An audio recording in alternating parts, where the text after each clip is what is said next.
Life insurance کرانا جائز ہے یا نہیں ہے؟ یہ جو زندگی کا بیمہ ہے انشورنس جس کو کہتے ہیں، یہ جائز نہیں ہے.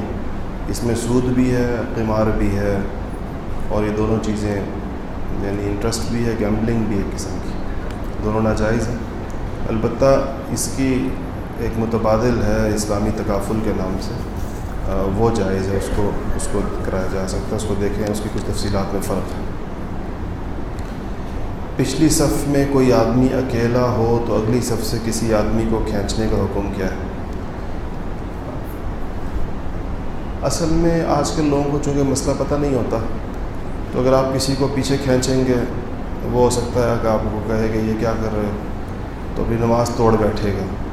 لوگوں کو مسئلہ معلوم نہیں ہوتا تو کوئی ایسی حرکت نہ وہ کر لے، آپ کا ہاتھ جھٹک دے یا حیران ہو جائے یا پوچھے. تو اس لیے میں ایک دفعہ حرم شریف میں ایک ستون کے قریب ایک یہ جو افریقن نماز پڑھ رہا تھا. میں اپنے جوتا ڈھونڈ رہا تھا، ایک مل گیا تھا، ایک نہیں مل رہا تھا. ستون کے پاس جوتے رکھے ہوئے تھے، وہ نماز پڑھ رہا تھا. اس کو نظر آ گیا تو نماز کے اندر مجھے کہتا ہے کہ وہ رکھا ہوا، اشارہ کر رہا تھا، کہتا ہے سامنے پڑا. تو اس کا خیال تھا اسے نماز نہیں ٹوٹتی ہوگی. تو اس لیے آج کل لوگوں کو نہیں پتہ ہوتا مسائل کا، اس لیے کسی کو کھینچنا ضروری نہیں ہے. سمجھدار ہو، مسائل کو جانتا ہو تو اس کو پیچھے کیا جا سکتا ہے. جی، پیچھے اگر ایک آدمی کھڑا ہوتا ہے، دو باتیں الگ الگ یاد رکھیں کہ نماز مسجد کے اندر جماعت کے ساتھ کوئی پڑھ رہا ہے تو کہیں بھی کھڑا ہو جاتا ہے بندہ تو نماز ہو جاتی ہے حدود مسجد کے اندر. حدود مسجد کے باہر دو صفوں سے زیادہ اگر فاصلہ آ گیا تو اتصال نہیں رہے گا، نماز نہیں ہوگی بندے کی. اس لیے مسجد سے باہر جو لوگ بعض مساجد کے اندر جمعے کی نماز کے اندر صفیں ڈالی جاتی ہیں، اس میں یہ بہت اہتمام رکھنا چاہیے کہ اتصال ہو مسجد سے باہر، دو صفوں سے زیادہ فاصلہ صف کے درمیان میں نہ ہے. نماز میں امام کے عین پیچھے کن لوگوں کو کھڑا ہونا چاہیے؟ نماز میں جو علم کے اعتبار سے اونچے لوگ ہوں ان کو امام کے عین پیچھے کھڑا ہونا چاہیے. اس میں دو چیزیں ہیں. ایک تو یہ ہے کہ بعض اوقات امام کو دوران نماز جانا پڑتا ہے، اس کا وضو ٹوٹ سکتا ہے، اس کے اندر وہ پیچھے جو لوگ کھڑے ہیں ان میں سے کوئی بندہ آگے بڑھے گا اور وہ نماز پوری کرائے گا بیچ نماز میں سے. اس مسائل کا کم سے کم اس کو اچھی طرح پتہ ہونا چاہیے کہ کیسے اس کو خلافت کہتے ہیں کہ پیچھے سے آنے والا جو ہوگا وہ کیا کرے گا. اور اسی طرح بعض اوقات اس کو لقمے کی ضرورت پڑتی ہے تو ایسے لوگ ہونے چاہیے جو پیچھے سے آسانی سے اس کو لقمہ دے سکیں گا ضرورت پڑ جائے تو. فجر کی سنتیں اگر رہ گئیں تو اس کو بعد میں پڑھے گا یا نہیں؟ اگر صبح کی سنتیں فرض سمیت قضا ہو جائیں تو زوال سے پہلے سورج نکلنے کے بعد فرضوں کے ساتھ سنتوں کی قضا بھی کرے گا. اور اگر صرف صبح کی اگر صرف سنتیں قضا ہو جائیں تو پھر وہ سورج نکلنے کے بعد اس کی قضا کرے تو بہتر ہے. اگر بیچنے والا نقد خریدنے والے کو کم پیسوں پر بیچے، کم قیمت پر بیچے، اور قرض پر بیچنے والے کو زیادہ قیمت پر بیچے تو کیا درست ہے یا نہیں؟ درست ہے یہ. اگر ایک آدمی یہ کہتا ہے کہ یہ چیز ہے اگر آپ کیش پر لیتے ہیں تو 4,000 کی ہے، اور اگر آپ یہ ادھار پر لیتے ہیں تو 5,000 کی ہے، تو اس میں کوئی حرج نہیں ہے. یہ دو الگ الگ قیمتیں اس نے دی ہیں، لیکن یہ ضروری ہے کہ جس وقت بیچا جا رہا ہو تو اس وقت کوئی چیز طے ہو جائے. یہ نہیں ہو سکتا کہ وہ کہ اچھا ابھی تو میں لے جا رہا ہوں تو اگر مل گئے پیسے تو پھر 4 کی لے لوں گا، اگر نہیں ملے تو پھر ادھار ہو جائے گا تو 5 کی ہو جائے گی. اس قسم کی کوئی ایمبیگوٹی قیمت کے اندر کوئی جہالت، کوئی غرر نہیں ہونا چاہیے، ورنہ وہ اس سے وہ بے فاسد ہو جائے گی، وہ اس کا منافع اس کے لیے جائز نہیں رہے گا.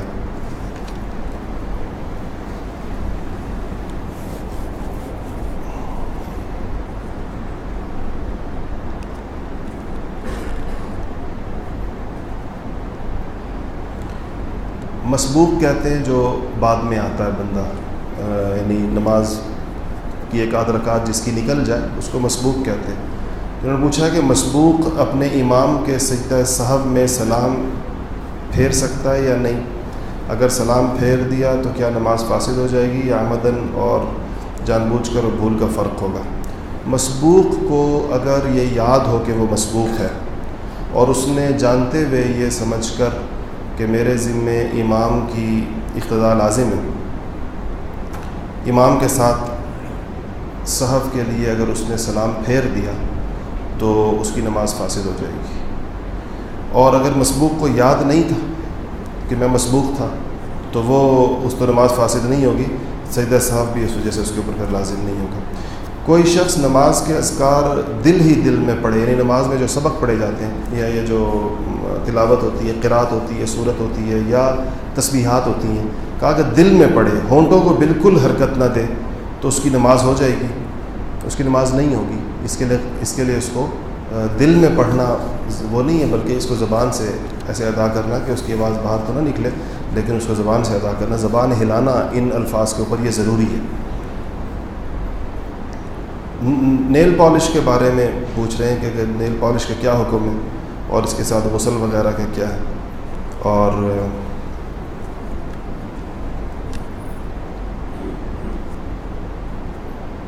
اصل میں اس پر مسئلہ ہے کہ یہ کس قسم کی ہے. پہلے تو لوگ یہ کہتے تھے کہ ایک ایسی لیئر سی ہے جو ناخنوں کے اوپر آتی ہے اور اس کے اوپر جو ہے وہ نیچے پانی نہیں جاتا. اور اب کچھ سنا ہے کہ ایسے رنگ آئے ہیں جو صرف جیسا مہندی کا رنگ ہوتا ہے، کلر ہوتا ہے، صرف اس کے اوپر کوئی ایسی چیز نہیں ہوتی، کوئی لیئر اس پر نہیں آتی. تو یہ ڈیپینڈ کرتا ہے، اس پر منحصر ہے کہ اس کی قسم کیسی ہے. اگر وہ کوئی ایسا پلاسٹک کا یا کسی ایسے چیز کا ایک تہ ہے جو ناخنوں کے اوپر آ جاتی ہے، اس کے نیچے پانی نہیں جاتا، تو وہ تو وضو نہیں ہوگا اس کے اندر. اور اگر وہ ایک ایسی رنگ کی طرح کی چیز ہے جیسے مہندی کا رنگ ہوتا ہے تو پھر اس سے وضو ہو جائے گا.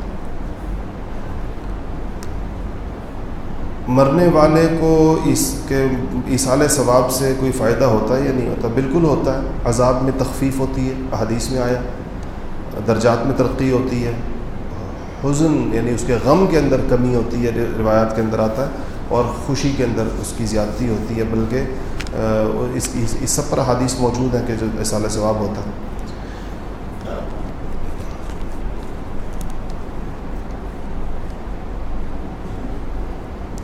گورنمنٹ جو زمین نیلام کرتی ہے وہ رقم قسطوں میں بما سود وصول کرتی ہے، یہ خریدنا جائز ہے؟ دیکھیے وہی پچھلے والے مسئلے کے ساتھ اس کا تعلق ہے. اگر وہ یہ کہتی ہے کہ اگر کوئی کیش پر لے گا تو یہ پرائس ہے اس کی، اور اگر کوئی قسطوں پر لے گا تو یہ پرائس ہے، تو یہ تو جائز ہے. لیکن اگر کوئی یہ کہتا ہے کہ کیش پر بھی یہی قیمت ہے اور قسطوں پر بھی پرائس یہی ہے، لیکن قسطوں کی صورت کے اندر اضافی اتنا سود لیا جائے گا، تو یہ ناجائز ہو جائے گا. یہ ان مسئلوں کو اس طریقے سے آپ سمجھیں کہ ہمارے ہاں بس ایک ہمارے اوپر بعض چیزوں کی اللہ تعالیٰ کی طرف سے قوم پر اجتماعی طور پر پتہ نہیں لعنت مسلط ہے کیا، کہ بعض چیزیں ایسی ہیں کہ وہ معمولی سی تبدیلی سے وہ سود سے معاملہ نکل سکتا ہے. پچھلے دنوں ZTBL نے جو ذیلی ترقیاتی بینک ہے اس نے ہم سے کہا کہ آپ ہمارے شریعہ بورڈ پر آ جائیں تو ہم شریعہ کمپلائنٹ کچھ معاملات کو کرنا. اب مثال کے طور پر ZTBL یا اس طرح کے جو ہمارے پاس یہ تو خاص طور پر کموڈیٹیز میں ڈیل کرتے ہیں نا. مطلب ان کے یہاں تو مسئلہ بہت زیادہ آسان ہے. انہوں نے کھاد دینی ہے، ٹریکٹر دینا ہے، کوئی بھینسیں لے کر دینی ہے، ہر چیز میں کموڈیٹی انوالو ہوگی ان کا جو اپلیکیشن. باقی بینکوں کے اندر تو پھر بھی کیش کے اوپر بہت سارے ٹرانزیکشنز ہو رہی ہوتی ہیں اور بہت سارے فائنینشیل پیپرز کی بھی ٹرانزیکشنز ہو رہی ہیں. تو فرض کریں ایک بندے کو آپ نے ٹریکٹر دینا ہے، آپ اس کو یہ کہتے ہیں کہ یہ ٹریکٹر جو ہے 5 لاکھ روپے کا ہے اور 2 لاکھ روپے سود ہے. اس کی بجائے آپ ٹریکٹر 7 لاکھ کا کیوں نہیں بیچ دیتے اس کو؟ اس پہ کون سی پابندی ہے شریعت کہ اس کو یہ کہیں کہ ٹریکٹر کی قیمت 7 لاکھ روپے ہے؟ آپ پر کوئی پابندی شریعت نے لگائی ہے کہ آپ 7 لاکھ کا ٹریکٹر نہیں بیچ سکتے؟ لیکن چونکہ یعنی اتنی ایک نالائقی ہے اور نااہلیت ہے. کھاد کی بوری اس کو دینی ہے تو کہتے ہیں کھاد کی بوری 400 روپے کی ہے، 50 روپے سود ہے اس کے اوپر. یہ کیوں نہیں کہتے کہ یار یوں کیوں نہیں کرتے کہ کھاد کی بوری 450 روپے کی ہے، سود کی ضرورت ہی نہیں پیش آتی کموڈیٹیز کے اندر. تو یہ صرف کوئی اللہ تعالیٰ کی طرف سے کوئی عذاب اور لعنت مسلط ہو کسی قوم کے اوپر تو اس کے معاملات ایسے ہوتے ہیں، ورنہ کوئی فرق نہیں پڑتا اس سے ان کی دونوں چیزوں کے اس پر. اس کو لوگ بعضوں کا سمجھتے نہیں تو کہتے فرق یہ پڑے گا کہ یہ اختیار ہے. بات یہ یاد رکھیے گا پرائس کے اندر، شریعت کے اندر یہ اختیار ہے کہ وہ جو 2 کانٹریکٹنگ پارٹیز ہیں، بیچنے والا اور خریدنے والا، بائر اور سیلر، وہ اپنی میوچل انڈرسٹینڈنگ کے نتیجے میں جس قیمت پر بھی ایگری کر جائیں وہ جائز ہوتی ہے. اس کے لیے کوئی طے شدہ قیمت تو نہیں ہوتی, تو جس پر دونوں ایگری کریں اس میں جھوٹ نہ ہو, اس کی باقی اپنی شرائط باقی ٹھیک. تو اس لیے اس سرکاری زمینوں کے اندر بھی اگر وہ اس طرح سے بیچی جائیں, قسطوں کے اوپر قیمت بے شک بڑھا دی جائے لیکن پہلے سے قیمت طے ہو جائے at the time of contract, اس وقت طے ہو جائے. پاکستان کی بنی ہوئی مصنوعات پر بعض لوگ دوسرے ملکوں کی مہر لگا کر بیچتے ہیں, made in USA, made in Italy. یہ شرعاً کیسا ہے؟ ظاہر بات ہے کہ یہ جائز نہیں ہے جو بندہ اس کو خود بیچے گا. لیکن اگر کسی کے پاس ایسی مصنوعات آتی ہیں اور وہ اس کو جانتا بھی نہیں ہے اس کو بہت سے دکاندار کہ واقعی یہ ٹھیک ہے یا نہیں ہے ٹھیک, تو وہ اگر بیچتا ہے تو کوئی دکاندار نہ جاننے کی وجہ سے تو وہ اور اس کی ذمہ داری نہیں لیتا کہ یہ جو اسے مہر لگی ہوئی یہ ٹھیک ہے یا غلط ہے, اگر تو اس کے لیے جائز ہے. دکاندار کے لیے خود یہ مہریں جو لوگ لگاتے ہیں ان کے لیے شرعاً بالکل ناجائز ہے.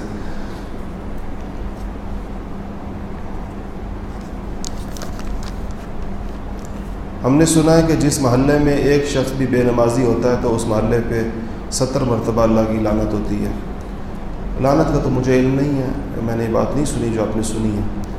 تو لیکن یہ ہے کہ آیا ہے کہ اگر کوئی بندہ کسی کو نماز پڑھوانے پر قادر ہو, اس کے کہنے سننے سے کوئی بندہ نماز پڑھ سکتا ہو اور یہ اس کو نہ کہے, تو اس نماز نہ پڑھنے والے کے وبال میں یہ سب لوگ شریک ہوں گے. یہ تو ہے کہ کوئی کسی کے اگر آپ کے کہنے سننے سے کوئی بندہ نماز پڑھ سکتا ہے اور آپ پھر بھی اس کو نہیں کہتے, تو پھر اگر اس پر اس کے نماز نہ پڑھنے کا جو وبال ہوگا تو وہ لوگ بھی اس میں شریک ہوں گے.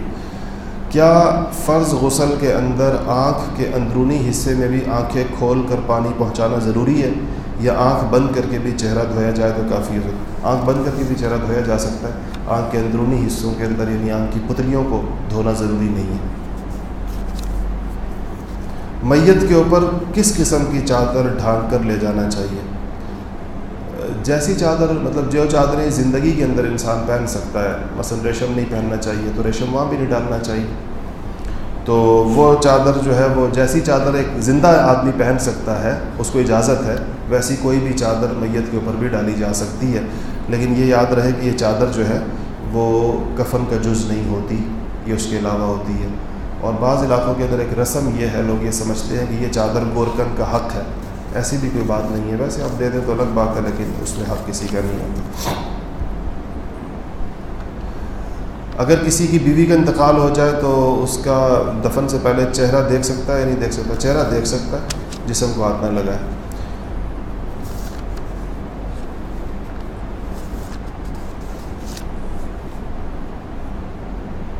اچھا جی, یہ کہہ رہے ہیں کہ ہمارے چچا جانس خان صاحب ICU میں داخل ہیں, ان کی صحت کے لیے دعا فرمائیں. الحمدللہ رب العالمین والصلاۃ والسلام علی سید الانبیاء والمرسلین. اس بیمار کی خصوصی دعا فرمائیں, اللہ تعالیٰ کو صحت عطا فرمائے, کامل عاجلہ نصیب فرمائے. صلی اللہ تعالیٰ علی خیر خلقہ محمد و آلہ وصحبہ اجمعین برحمتک یا ارحم الراحمین.